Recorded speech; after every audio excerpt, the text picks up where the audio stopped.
Ya, assalamualaikum teman-teman. Di sini kita akan bahas kembali inovasi untuk ekspansi industri pribumi gitu ya.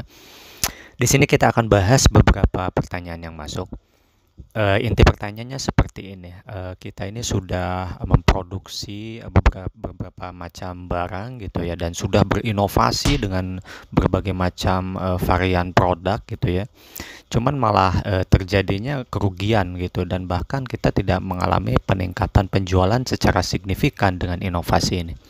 Sebenarnya apa yang salah dan bagaimana cara mengatasi atau inovasi apa yang benar mungkin maksudnya gitu ya.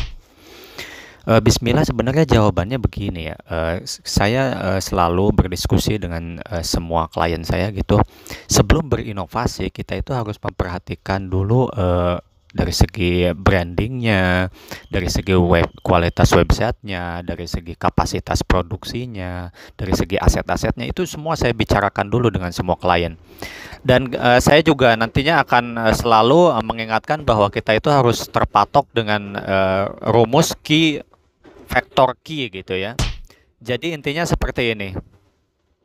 Kalau misalnya kita lihat dari segi core produknya, oke, kita sudah memiliki misalnya rasa yang lebih unggul, atau misalnya kita sudah memiliki keautentikan produk dibandingkan kompetitor gitu ya.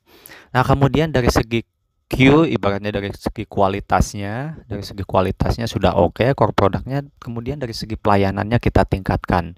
Ternyata mungkin dari situ masih ada cacat. Nah, di sinilah kita kualitas pelayanan dulu difokuskan. Jadi jangan dulu fokus ke inovasi.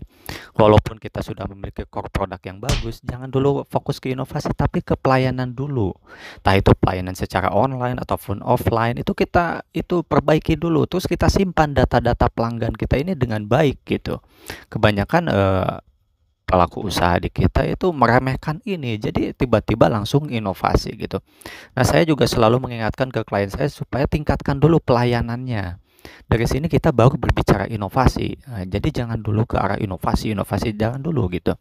Nah, kemudian udah dari segi augmented-nya atau pelayanannya sudah ini, sudah menciptakan sebuah loyalitas gitu kan, dari kepuasan pelanggan tentunya terbentuk karena kepuasan pelanggan. Dari sini kita lihat juga kualitas aktualnya. Kualitas website kita itu apa, sudah bagus atau belum? Kualitas toko online kita sudah bagus atau belum? Skor globalnya apa, sudah lebih tinggi dari Tesla.com atau setara Tesla.com? Karena patokannya Tesla.com, kenapa? Karena semua perusahaan besar Amerika, Cina itu skor globalnya setara atau tidak jauh lebih rendah, atau tidak, atau bahkan lebih tinggi dari Tesla.com. Itu yang jadi patokan kita kali ini gitu. Sehingga saya selalu mengingatkan kepada klien itu skor global website perbaiki dulu baru bicara ekspansi dan inovasi gitu. Salah satu klien saya juga ada dari Immunotek ya di Jakarta gitu ya, di Roxy, yang mewadahi juga apotek Roxy gitu. Perbaiki dulu itu skor global websitenya gitu ya. Parah, karena ya ini kepada klien-klien lain juga saya bicara seperti itu gitu. Jadi jangan dulu berbicara ekspansi dan inovasi, bagusnya gitu ya. Karena apa? Kita akan tadi kan Q, faktor Q ya. Q-nya lagi ini kuantum komputasi. Nah, kita itu harus mengejar dulu kuantum komputasinya ini untuk ekspansi secara inorganik.